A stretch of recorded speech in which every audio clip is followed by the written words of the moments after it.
Partie du chapitre 4 Énergie, choix de développement et futur climatique.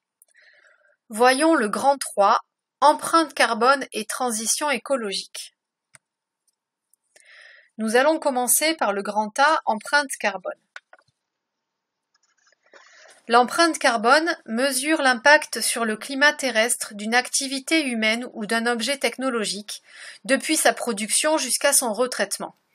Pour quantifier l'empreinte carbone d'une activité ou d'une personne, on exprime la masse de CO2 émise par celle-ci.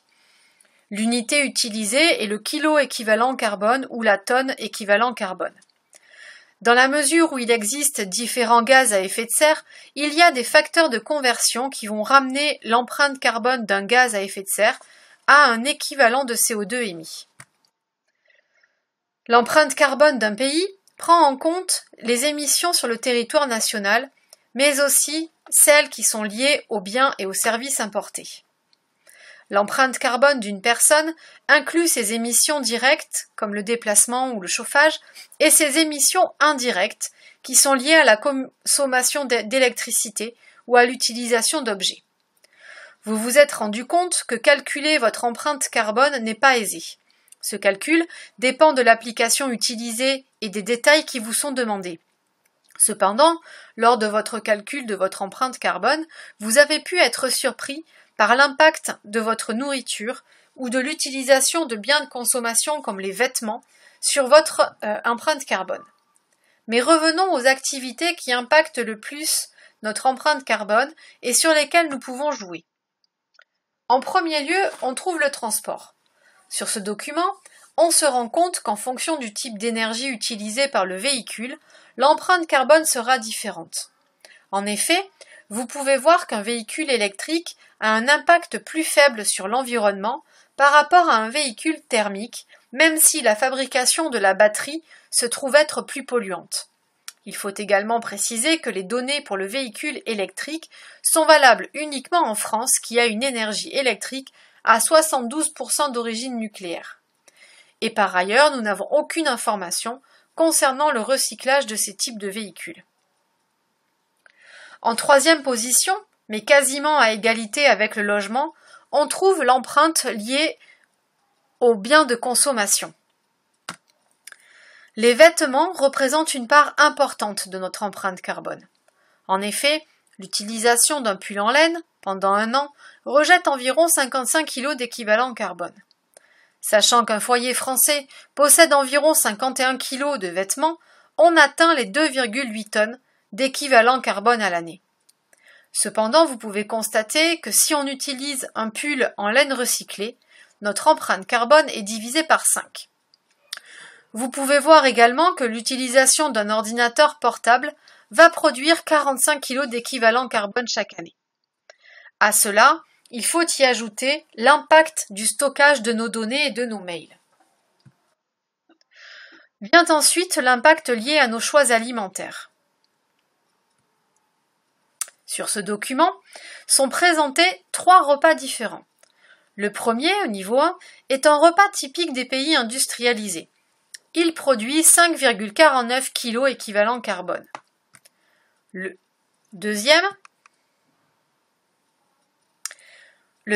au niveau 2, correspond au régime méditerranéen.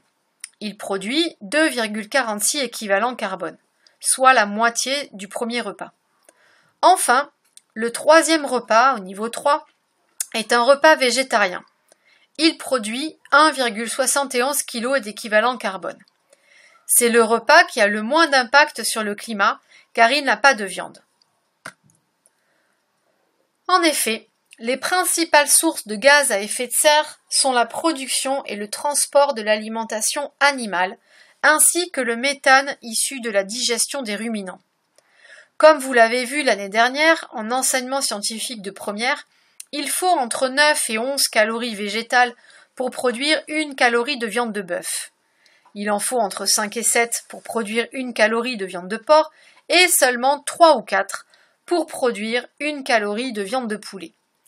Or, plus il faut de ressources végétales, plus il faut mobiliser de surfaces agricoles, ce qui peut impacter la déforestation. le type d'élevage est aussi à prendre en compte. Nous pouvons donc tous devenir des consommateurs, c'est-à-dire réfléchir aux conséquences de nos choix de consommation. Par exemple, en diminuant la part de viande de bœuf dans notre alimentation, nous pouvons réduire notre empreinte carbone. Nous pouvons également réfléchir avant de changer un smartphone qui fonctionne encore. Ou alors, profiter d'un tri dans les dressings pour se débarrasser des vêtements que l'on n'utilise pas en les troquant par exemple contre d'autres objets. Voici quelques campagnes qui ont été produites sous forme d'affiches pour vous donner des petits éléments qui vont vous permettre de réduire votre empreinte carbone. Passons maintenant au grand B, la transition écologique. Pourquoi parle-t-on de transition écologique ? En septembre 2019, 2 nouveaux modèles climatiques ont été publiés par des scientifiques français du CNRS, du CEA et de Météo France. Le plus pessimiste, ici en violet, considère qu'il n'y a pas de modification d'émissions des gaz à effet de serre, ce qui entraînera une augmentation de la température pouvant atteindre plus 7 degrés. Le plus optimiste, en bas en orangé, s'appuie sur une forte coopération internationale donnant la priorité au développement durable et permettant une diminution de l'émission des gaz à effet de serre depuis 2015. Cela aurait permis de limiter le réchauffement climatique à seulement plus 2 degrés, mais ce scénario n'est plus réalisable.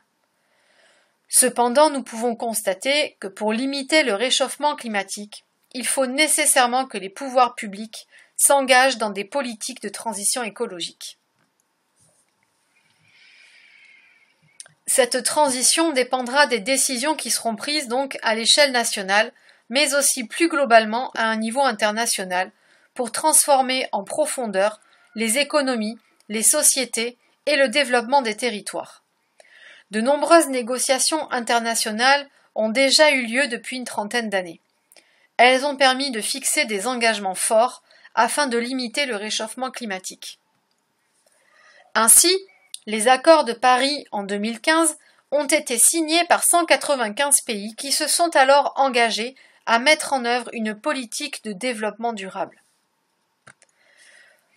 Si cette transition écologique est si importante, c'est aussi parce que le réchauffement climatique va entraîner et entraîne déjà de grandes perturbations à l'échelle mondiale. En effet, la montée du niveau des océans, la désertification, la déforestation ainsi que les aléas climatiques vont entraîner des déplacements importants de population. Les scientifiques estiment d'ailleurs qu'il pourrait y avoir 150 millions de réfugiés climatiques d'ici à 2050. Sans oublier le développement de maladies infectieuses. Par exemple, d'anciens virus prisonniers du permafrost peuvent être libérés lors de son dégel.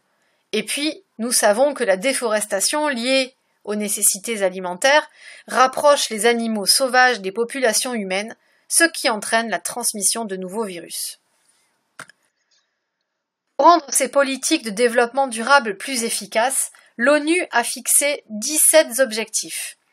Ces objectifs permettent de répondre aux besoins du présent sans compromettre la capacité des générations futures à répondre à leurs besoins.